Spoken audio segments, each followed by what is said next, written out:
You were created to stand out, to be exceptional, to be unique by design.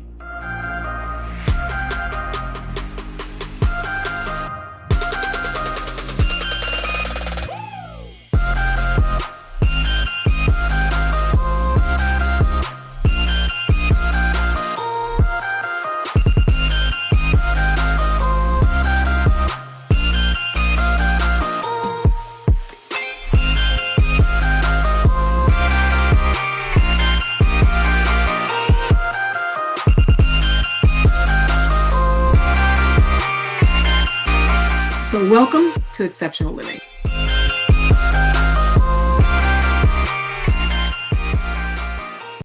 Well, hello. Welcome to another exciting episode of Exceptional Living. I'm your host, April Ripley, and I'm so excited about this session today. As you know, our aim is always to inform, to inspire, and to ignite the greatness that lies in you. And in a world where one is conditioned to just fit in, know that you, yes, you, were created to stand out, to live a life exceptional, unique by design.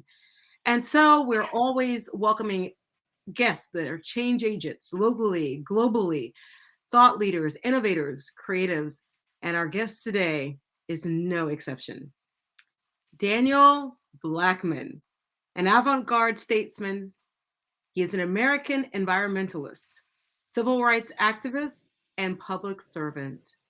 He is the former director of advocacy and strategic partnerships for the King Center, author of the book Nationalism Without Compassion, writer-producer at Conscious Animal, where he uses film as a catalyst for social change, and currently serves as a senior advisor for the United States Environmental Protection Agency.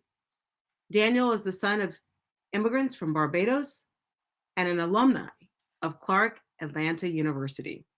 Daniel is dedicated to economic opportunities and for marginalized communities, environmental justice, social equity, and narrowing the wealth gap. He is the husband to the beautiful Lady Janelle and the father to 3 handsome young men and 1 princess who is sure to capture everyone's hearts. Exceptional Living, please welcome my very special guest, Daniel Blackman.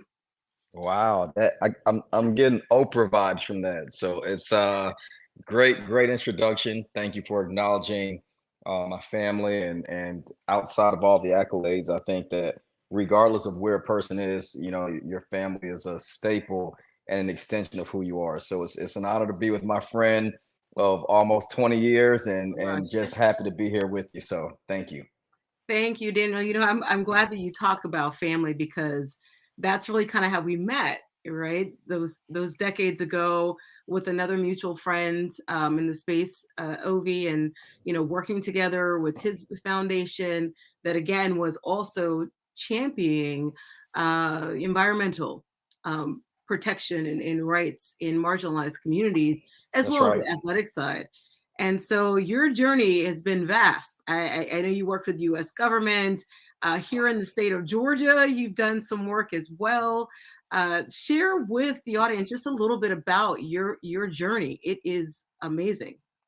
I don't really know where to start, but I think it's, ironically, you mentioned Ovi, and I think we're all privileged to know as much of a phenomenal woman you are, uh, being able to come up in an area like Atlanta, where I was very fortunate to have met Miss Coretta Scott King and Reverend C.T. Vivian, Reverend Joseph Lowry, Reverend Gerald Durley. I mean, these are iconic figures within itself. That when I was a student at Clark Atlanta University, my wife was a student at Clark Atlanta.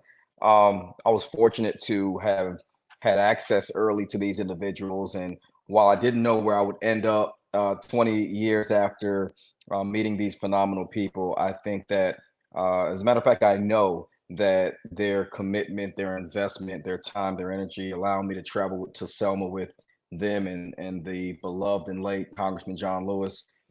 It means a lot to know that those pieces and those commitments that they made to a 20-something year old several years ago has paid off in every aspect of my life, from philanthropy to film to working as a presidential appointee. I'm just very grateful that I've been able to learn along the journey. And my background just has taken me in a space because obviously having a commitment to civil and human rights has also opened doors for me to be able to engage with some very notable people that are athletes, entertainers, leaders of organizations, and that ecosystem has afforded me an opportunity to really help to ignite change and to be a part of this social justice extension of the American Civil Rights Movement. And I think it's going to continue. And I really appreciate this platform to be able to talk more about it.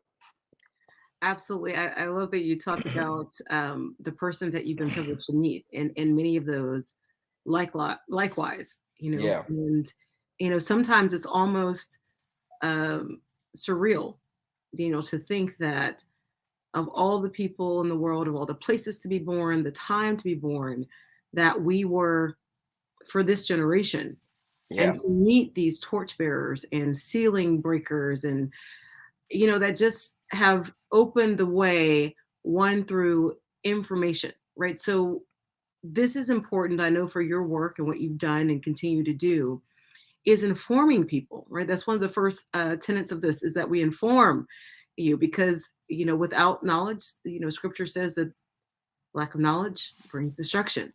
And so your education and your journey into creating awareness through information and education, how important is that in the work that you're doing now? Because I think you're now doing some other work, um, even that's built upon how you started in STEM. Yeah, yeah.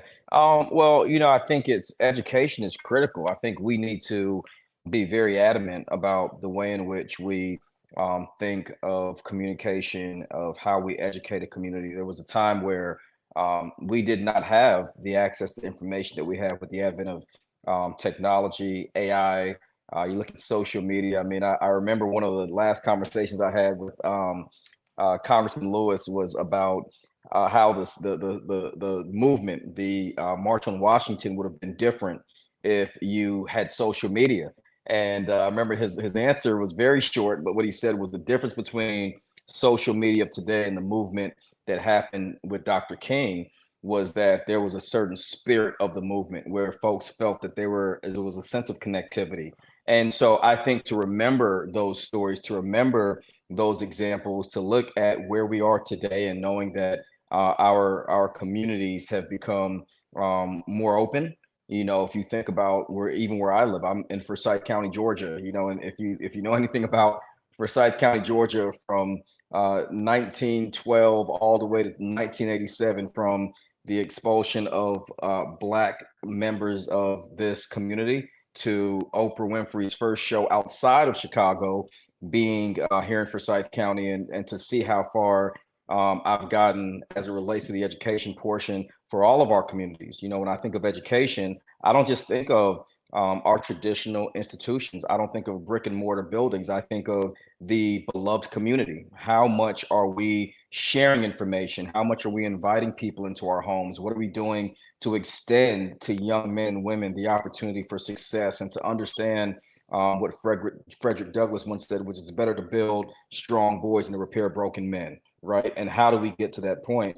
We either will set a foundation for our children and our grandchildren to stand on, or we'll spend a lifetime repairing them. So when I think of education, I think of this monumental ability for us, not just in the United States, but around the world, to connect through conversation, through communication, but also in visiting these places and communities, both foreign and domestic, that I think will help to expand our understanding. And I'm thankful that you mentioned Barbados earlier, because my family is from Barbados. My grandfather was a diplomat, and he came here by way of his service to the United Nations, and then ultimately retired as consul general to New York from Barbados. And my father was in the United States military as an Army Ranger.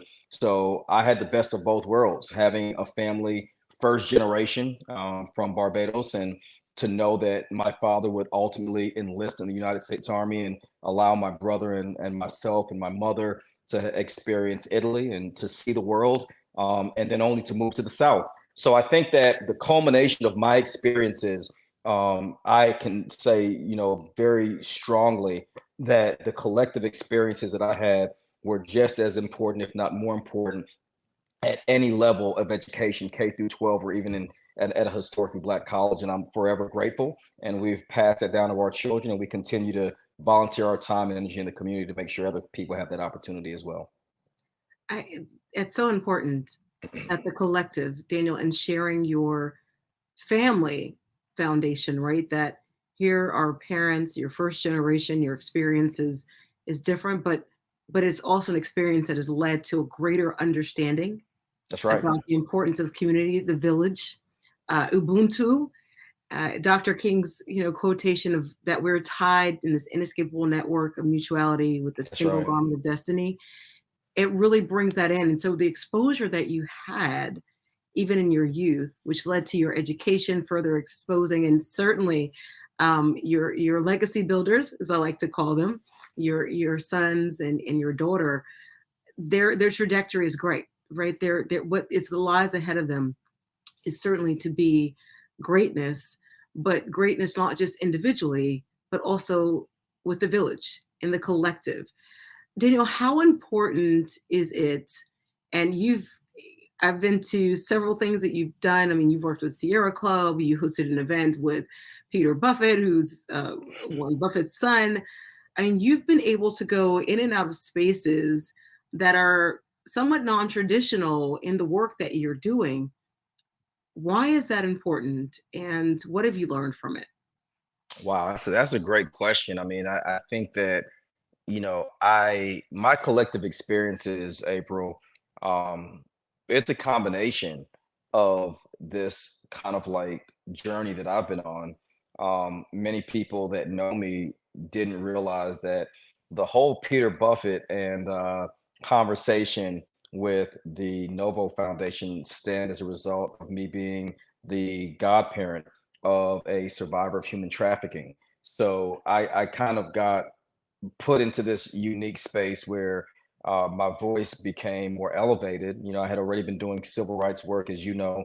I had already been committed across the board to voting rights and economic justice, environmental justice, and my life was disrupted. I have a goddaughter that was abducted in her teens, and she was missing for 3.5, almost 4 full years, and so I met Peter Buffett through my various network, and as I mentioned earlier, both myself and Dr. Ripley have extensive backgrounds in working internationally, and with friends in my community, we actually crossed paths on the work. We're not realizing that their family foundation committed to that work, and then once you get into this philanthropic kind of like giving society, right? You end up being a part of so many of the global issues where good is driven not only by our works and our actions, but by philanthropy. And that's how I got into it. I will say that, to the broader aspect of your question, I'm intentional about it. I see myself as a disruptor.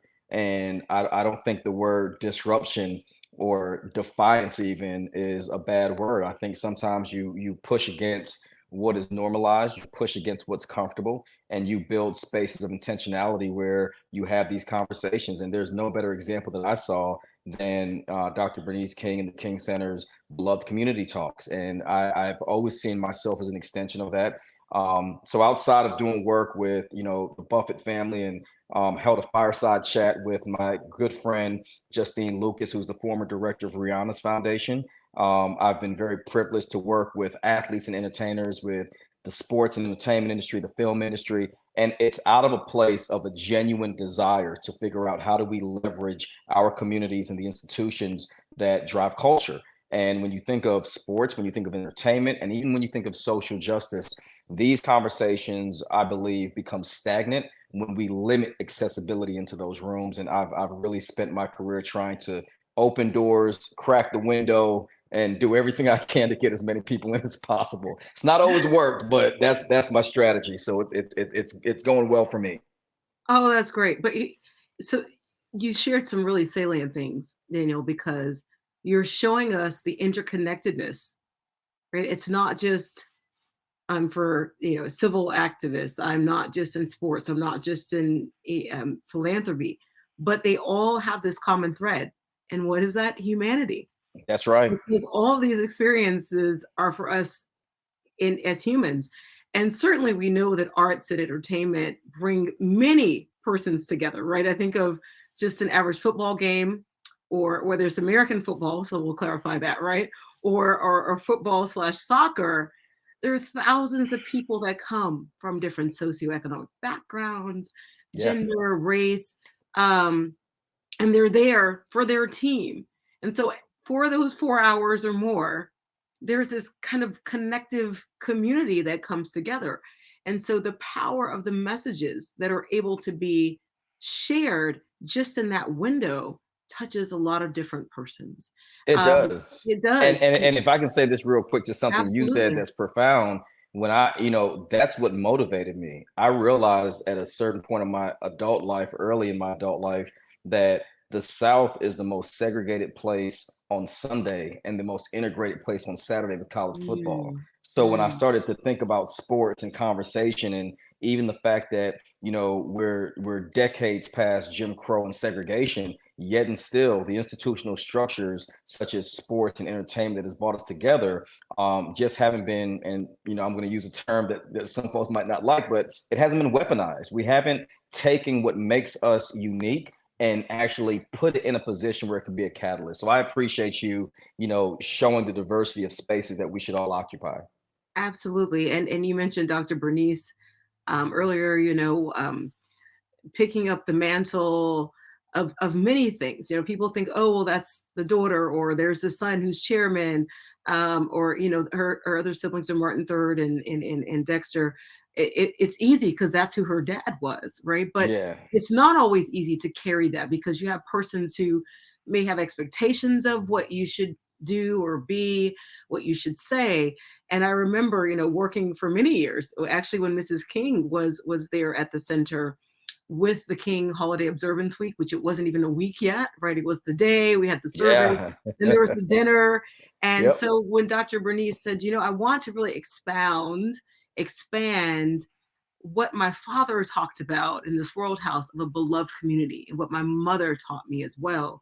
And again, we can see the importance of family, whatever her father, especially what her mother taught, because, she was young with her father, but this beloved community. And so then, Daniel, I think to your point, we look at what makes a community. What makes a community? Is it traditional, or is it what we make of it?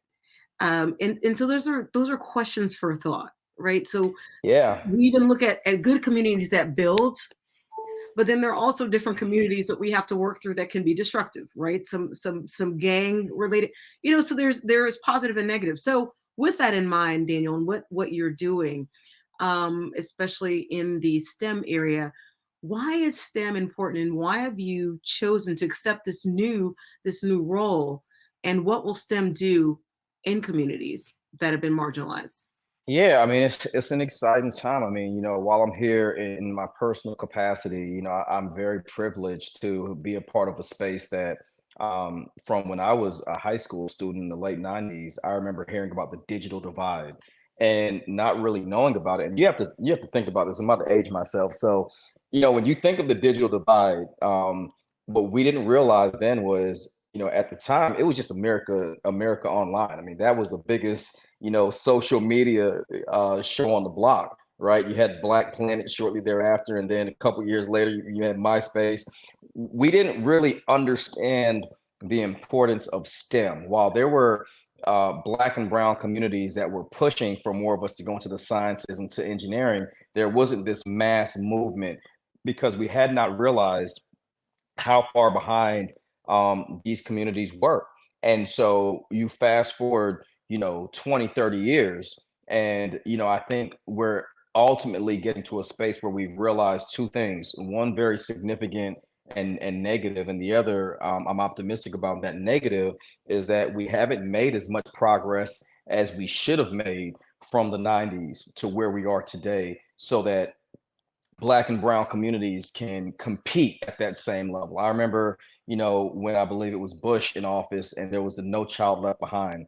Uh, Unfortunately, we have seen the continuation of communities, not just communities of color, but Dr. King, who was assassinated, as you know, in '68.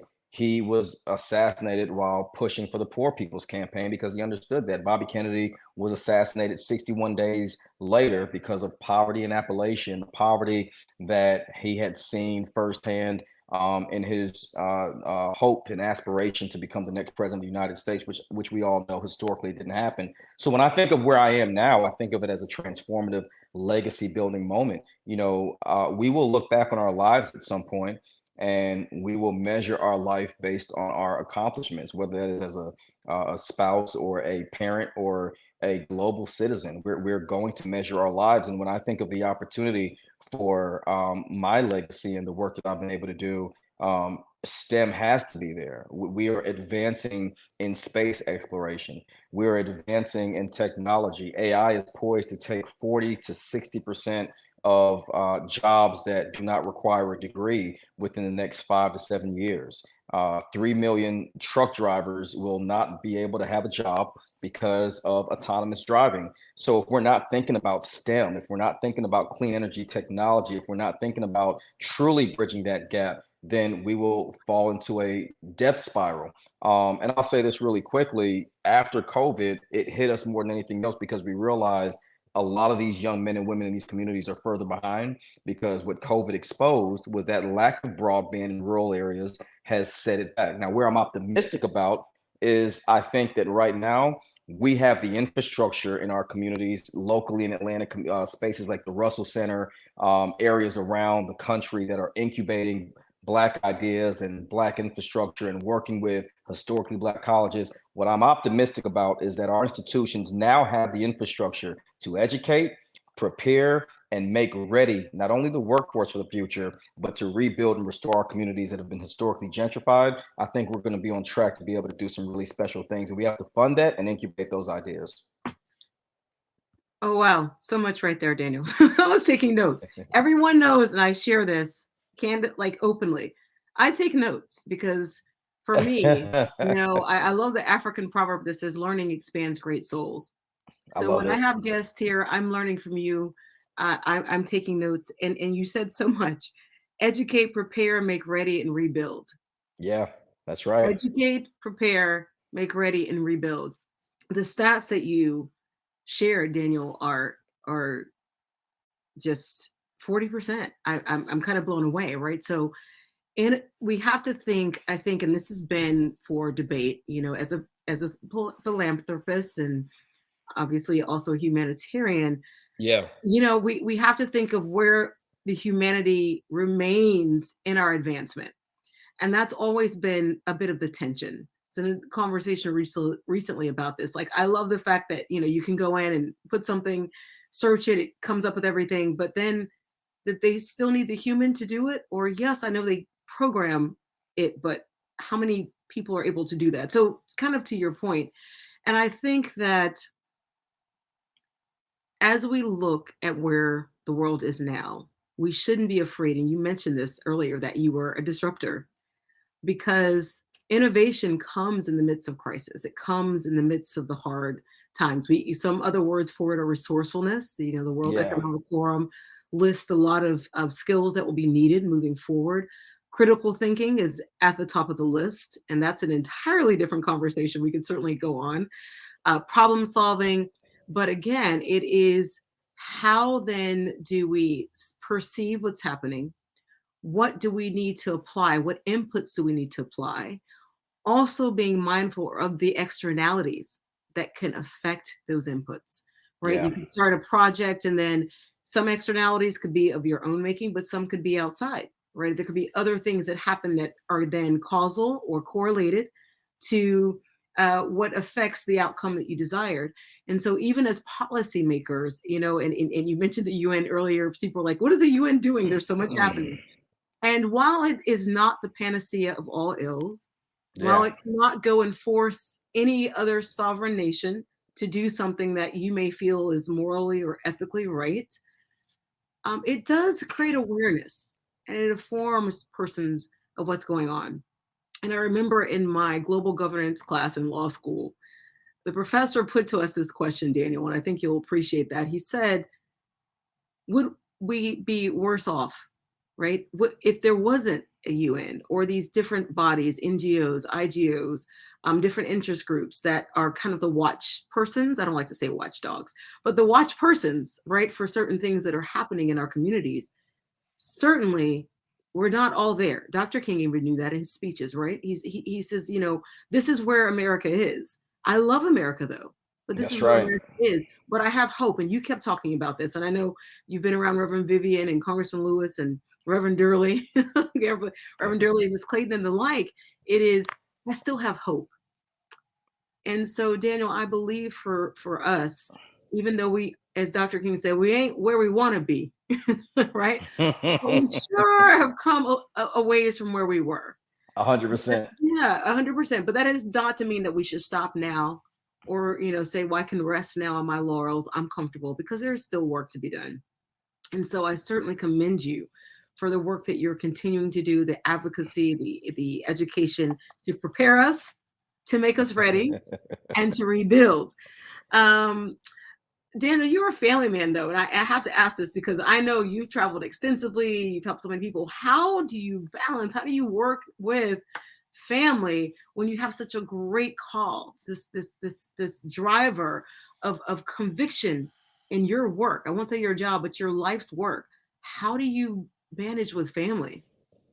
You know, first of all, thank you for asking that question. I think that, and I'm going to give the realest and most direct answer I can give, because I think that society needs to hear this. Our generation needs to hear this.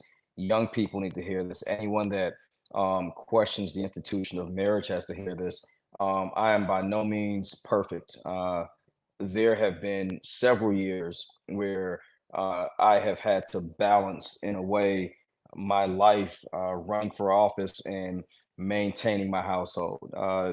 Being married to the same person for over 2 decades, and working through things like everyone else. People tend to look at, and I read this by Michelle Obama the other day. She said, please don't look at Barack and I and just think hashtag life goals without taking all that came with it. And I'm not comparing myself and my wife to the Obamas. I'm just saying that anyone that is in a committed relationship knows that if you see us on the good days and do not take into consideration the hard work that goes into it every other day, you missed the point. I missed. I was honored and privileged to be appointed by the President of the United States and the Biden-Harris administration to serve as a regional administrator. But within my second year, I missed the second half of my son's senior year in high school. Uh, I'm not proud of that. I'm proud of my service to the country. I'm proud of my service to my community. I'm proud of the God-given abilities that I have to be able to speak to people. But I gave 72 speeches the year my son graduated from high school. I left early and came home late. And I don't get those days back. I don't get a do-over on that. So there is a certain level of sacrifice that comes with leadership. And I think that, to quote, something that I read from John Maxwell, he said that there's a difference in leaders and managers. And for a long time, I was managing my life well, early in my career into where I am now, but I wasn't leading. I was doing things in a very constructive way, but what I failed to do was lead in my own household and set a standard for my three sons. I have three amazing young men, and I have a daughter, right? And my daughter is a toddler, so she's not at that point where being present is important. But in my children, I'm instilling in them the standard, where we set the bar. One day they will be fathers, and I want to make sure that they don't remember me for not being home. I don't want them to remember me for not being present. So I spend a lot of time with my kids. We pick books to read together. We do a lot of different areas. But I will say this to anyone who is even at the slightest in any trajectory towards leadership: set that foundation early. One name I didn't mention earlier was a gentleman by the name of Reverend James Orange. And while he was passing away at the time, we didn't know. But I bought my son Ananias, who is now 19. He was 4 years old at the time. And Reverend Orange said something really powerful. He said, Daniel, you look at that young man right there. He said, "Don't compromise your health or your success and neglect your family in the process." And I always remembered that because what he was telling me essentially is no matter what door opens or what title you get, your health and your family is going to be critical. And there is no better measure of success than your family and your household. And we all have to work towards it. We all have to be better. I have a very loving and forgiving wife, and she has been very adamant about making sure that she's supportive. And hey, here's the thing I'll end with on a positive note.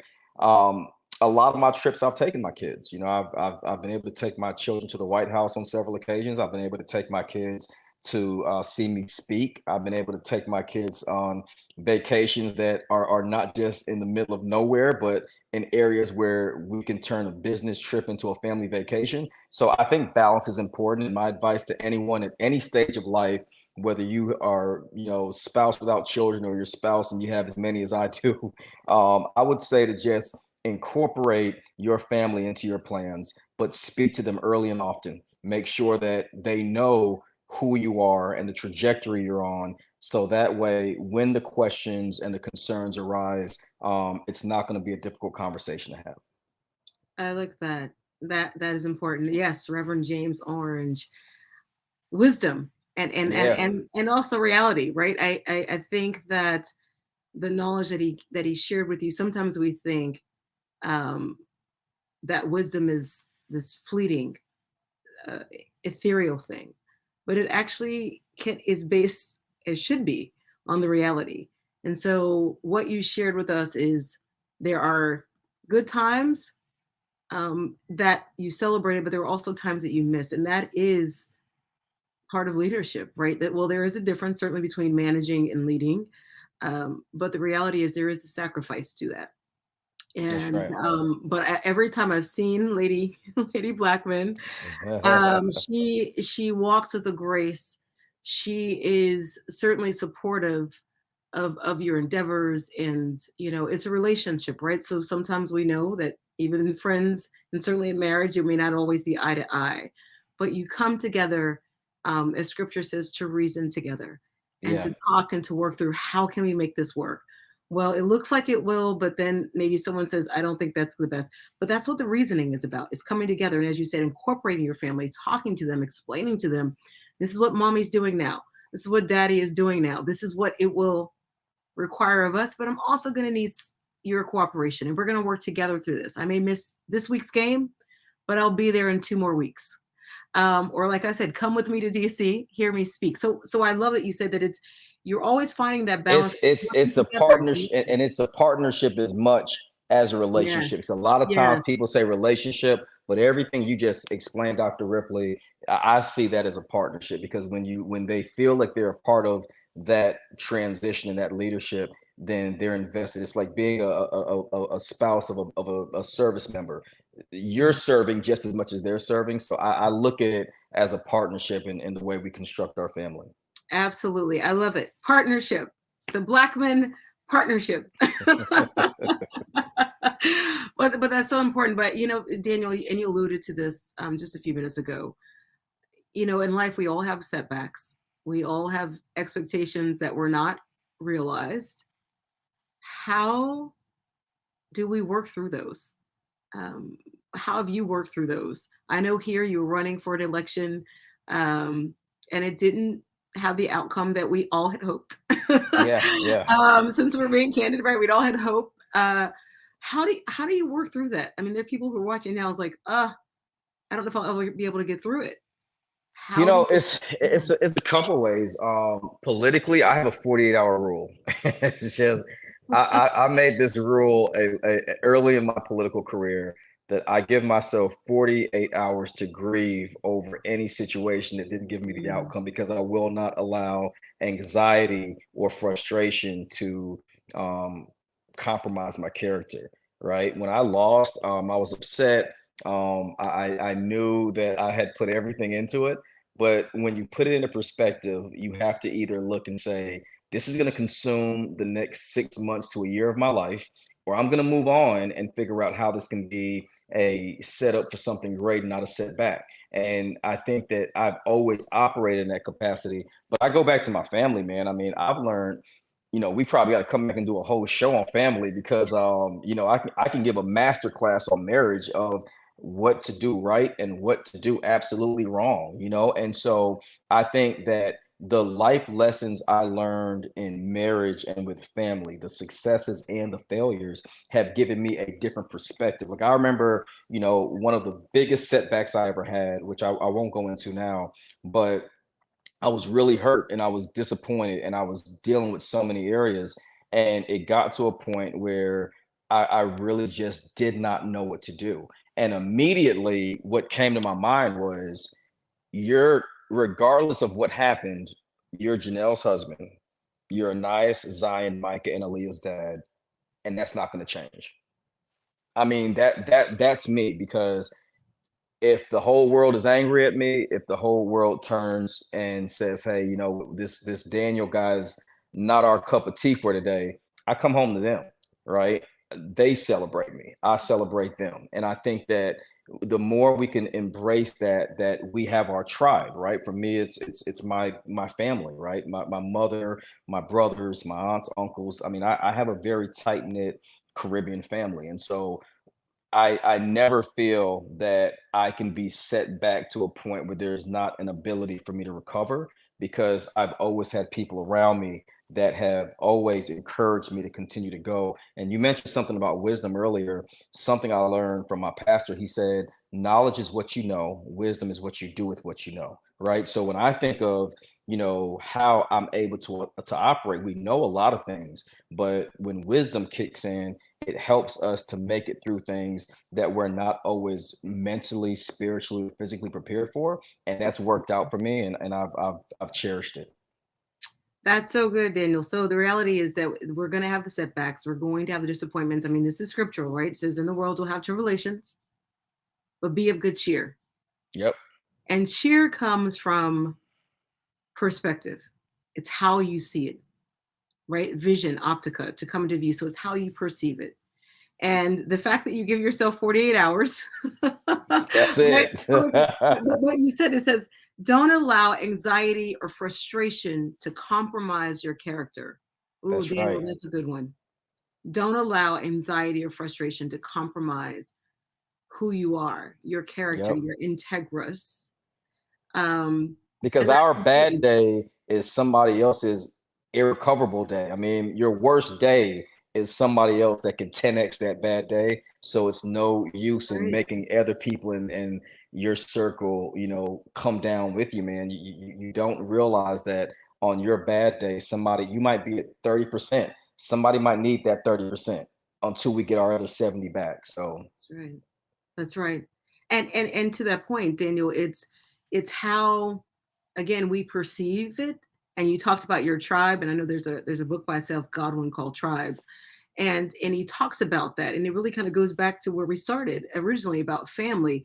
And someone could be watching, say, well, I don't have a mother, I don't have a father, I just have friends, or it's just me, I'm on my own. But you can create your community, you can create your tribe.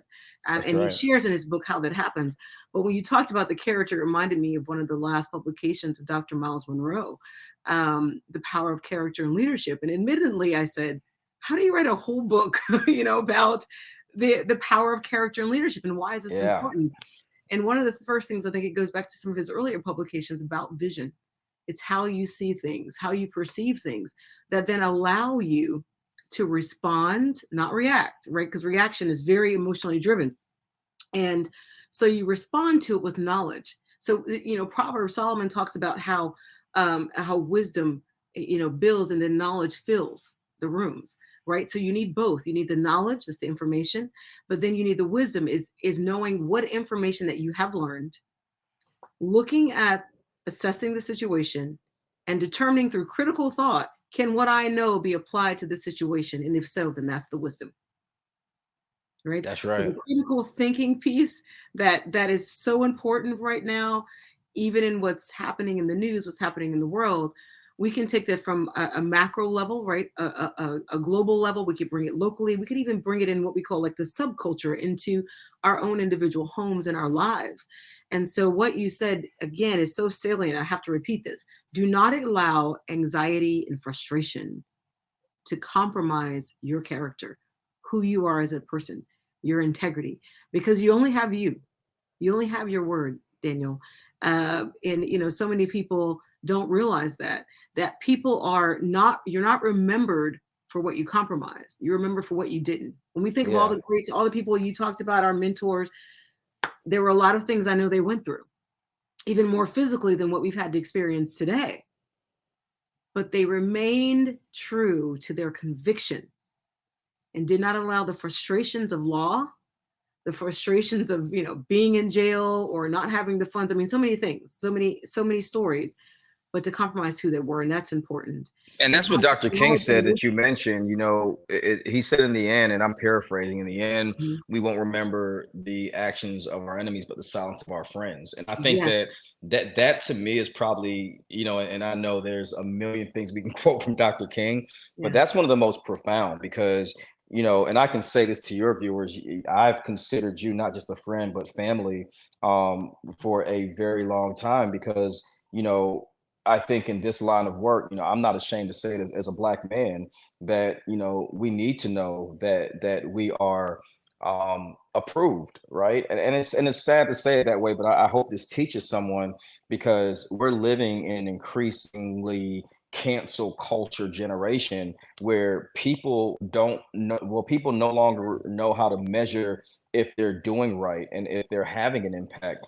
And so when, people like yourself come on and give flowers to the living, not just to me, but when people come on and say, "Hey, man, keep going. We see your work. I'm learning so much from you." I mean, I think that the ecosystem of success is contingent on who you are allowing and approving to kind of give you that space of encouragement. And the reason why, really quickly, that I'm able to get past so many things is because I have subliminally and mentally given certain people approval that I will take criticism from, right? If a million people criticize me tomorrow, I'm not going to lose any sleep. But if the 7, 8, 10 people that I have mentally given approval to make sure, because the scripture even says God corrects those he loves. So for those God fearing, I want the best for Daniel people in my life. I listen to them because I know that they're going to say something out of a well intentioned place because they want to see me better. And I appreciate everything you just said on that space because it's really helpful. yes. Well, we certainly appreciate you, and you're right, Daniel. And again, who you allow to speak into your life. You shared with us some of your mentors, some of the people who's, I will say, proverbially, like you sat at their feet. Um, and you allowed their wisdom, their knowledge, and it's reciprocity, right? It's a reciprocity thing in that you listen to them and they hear you, so it's not just one sided, but there is reciprocity in that. Um, so that actually leads me into my next question: is Hmm. what three things have guided your life, Daniel? If you could kind of take all the things that you learned, what would be your top three things that you can say these things have been tools that have helped to guide my life? Yeah, first of all, my faith, and I know faith and belief systems and structures is, an area that is not always the most welcome, but I think that there has to be a moral compass. At the end of the day, you know, people can call their God what they want to call or they can believe what they want to believe, or if they choose not to believe, that's great. But I think, what one of my three would first be this moral compass, this understanding that I'm accountable to something that is greater than my existence. The second one is, what we mentioned, my family. There's a certain level of responsibility I have to building and constructing a legacy, right? And I'm not just saying a legacy like, Carnegie or, Kennedy or King. I mean, I'm literally just saying everyone, whether you make, $1,000 a month or $100,000 a year or, multiple times past that, your legacy is not just about the wealth you've been able to accumulate. Your legacy is about the ability for those who come after you to have a good name. Um, the name that I carry, Blackman, I do not want in any way, shape, or form to pass on everything great with a bad last name for my kids. It's like your name is gold, man. I mean, I work hard every day to make sure that I right whatever wrongs that I've made. I heard a quote one time that said, if you make a mistake and you tell um, a lie, it becomes a part of your future. If you make a mistake and you tell the truth, it becomes a part of your past, right? Because you have to acknowledge that none of us are perfect. And when you acknowledge the areas that you have found fault in, it allows you to be stronger and more aggressive towards the things you want to attain. And then lastly, that third one, which I think is that's hard, man, because one of what I call this one more of a North Star. My third one is like I don't want this to come off as selfish, but like like I put myself first. And I think one of the worst things we've done as a society is to convince people that prioritizing yourself is bad. I prioritize myself. I was in the hospital. You mentioned I wrote a book in 2019. I wrote Nationalism Without Compassion, and I spent every day writing, every day recording, every day giving speeches, every day trying to balance my household and my business, and I ended up in the emergency room here in Georgia. And from that moment, I've always prioritized myself. To the extent of asking myself how I'm doing today, going on walks, going on runs. You mentioned what I said earlier about anxiety and character and the correlation there. You have to be able to put yourself in a position where you ask yourself this question. How long do I want to be around? And when it's my time to check out, what do I want to be remembered by? And I'm not going to say anything crazy like what would your obituary say if you died like this. I don't scare people into destiny, but what I will say is you should think about how the decisions today impact your name, your life, and your legacy tomorrow. Absolutely, because no decision we make affects just us. That's right. That's right. So yes, faith is important. And also being a woman of faith, Daniel, we know how important that is. But that is as our moral compass, is also our conviction. And That's because what of I was that, looking for. Conviction. yeah, Thank you. conviction. It's the conviction that we have, right? That God loves everyone. We're all significant. We all bring value. There is purpose in every person, but there should also be dignity given to those persons. Like you said, regardless if it's $1,000 a month or 10,000 a month, whatever it is, right? You're human. You're a human being first. And I love that you have family as legacy. And to your point, right? A legacy is what you leave in, an inheritance is what you leave for. So I know that you're on a trajectory to not just leave an inheritance for your children, but to leave a legacy in them and to have the name of Blackman ring true, to say, yes, I know your father. And he was a good man.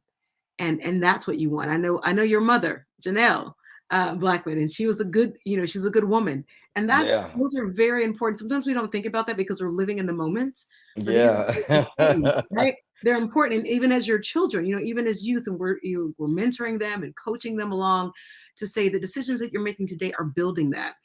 This I love. If you make a mistake and tell a lie, it goes into your future. But if you make a mistake and tell the truth, it goes into your past. Oh, Daniel, that's so quotable.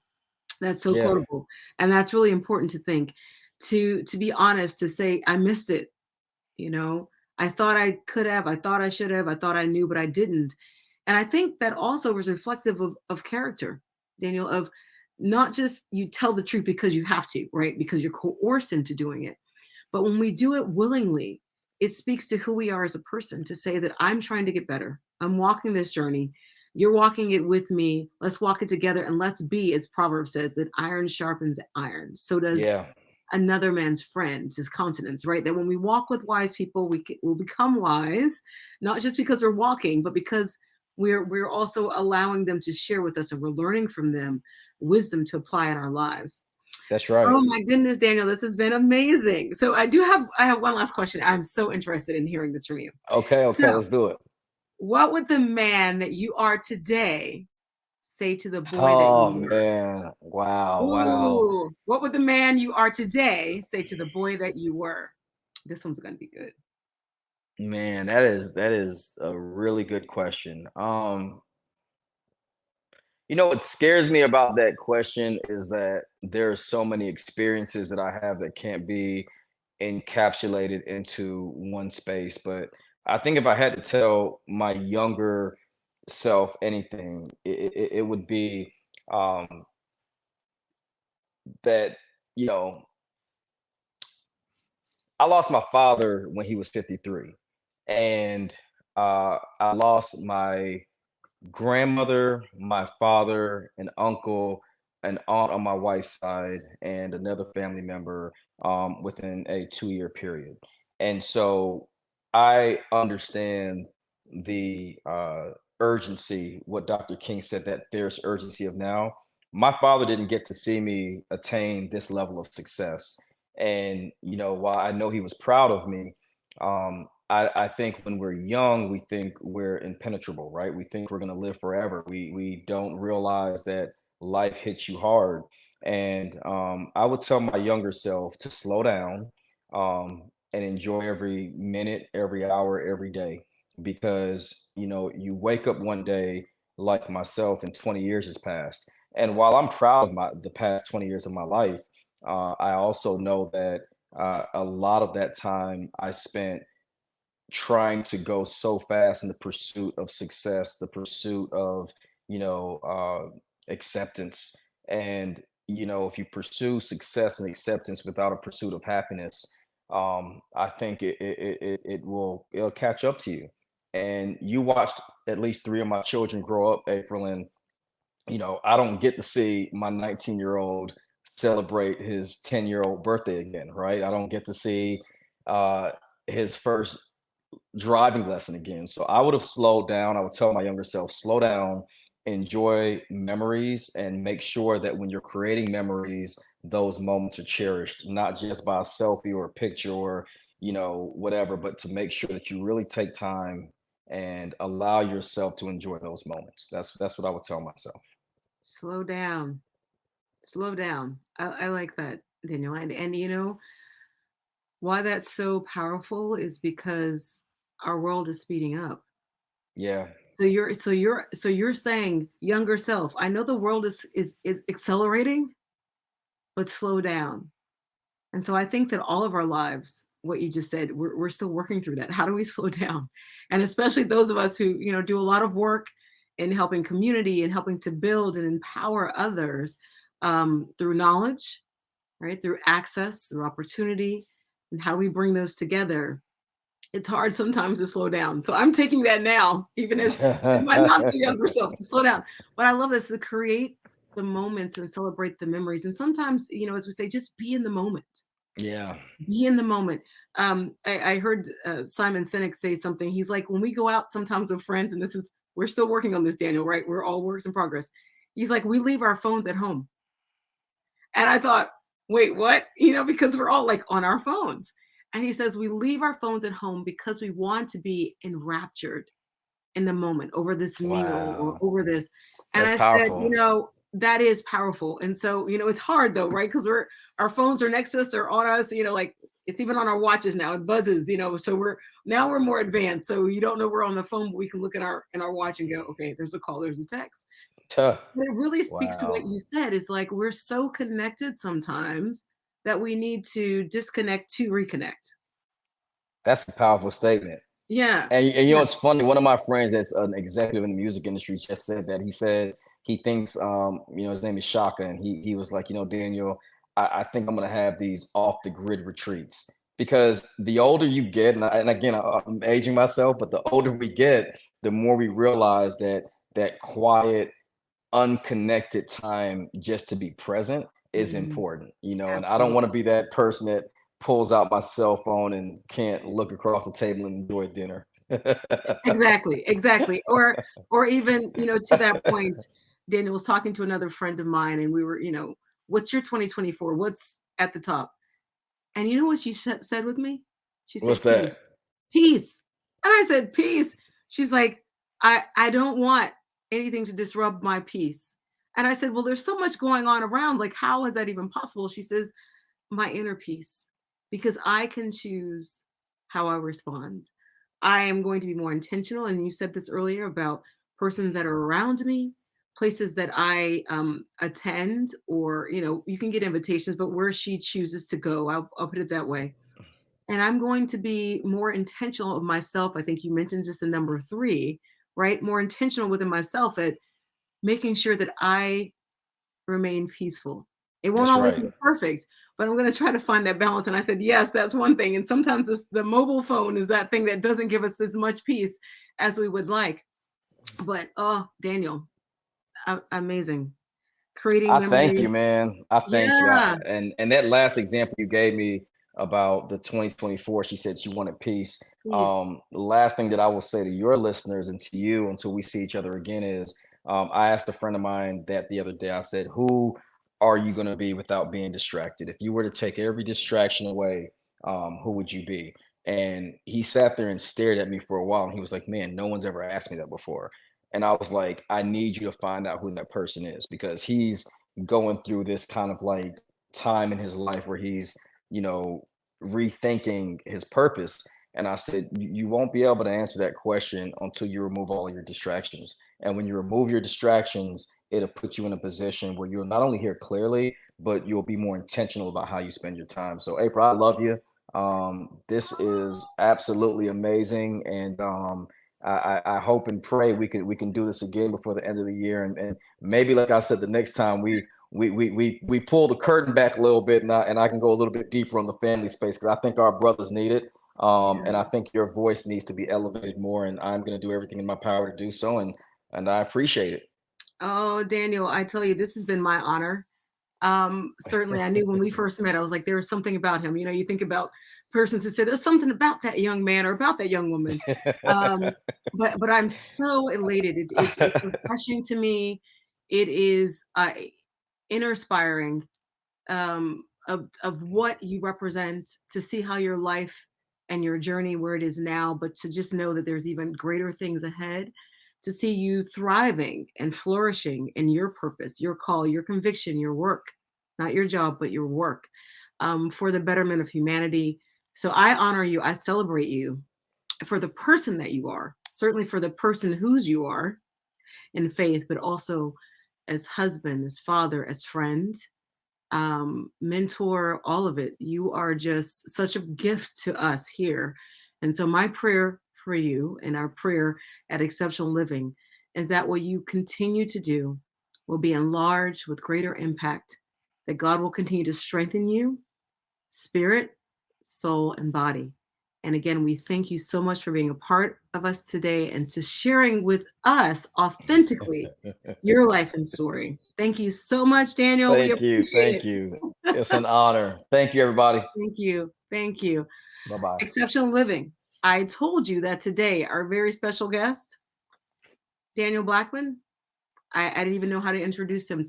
I knew it was going to be poignant, reflective, introspective, and you heard it today. Thank you so much for tuning in. Please be sure to like, subscribe, and share. Share this channel, because the purpose again of this is to inform, to inspire, but to ignite the greatness that lies in you. So until our next time together, remember that in a world where you're conditioned to fit in, know that you, yes, you, were created to stand out, to live an exceptional life unique by design. Thank you for joining today, and God bless you.